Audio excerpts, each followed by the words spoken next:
राम्रोसँग दौवास छोरी छोरा यो के हो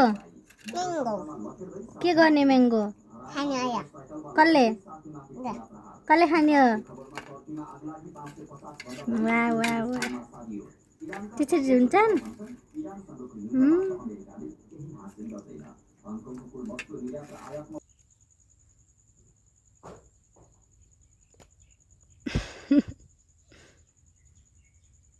सानो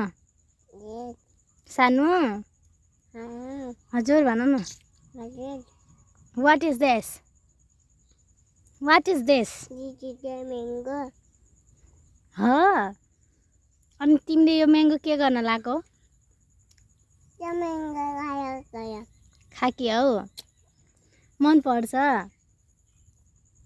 भन न मिठो छ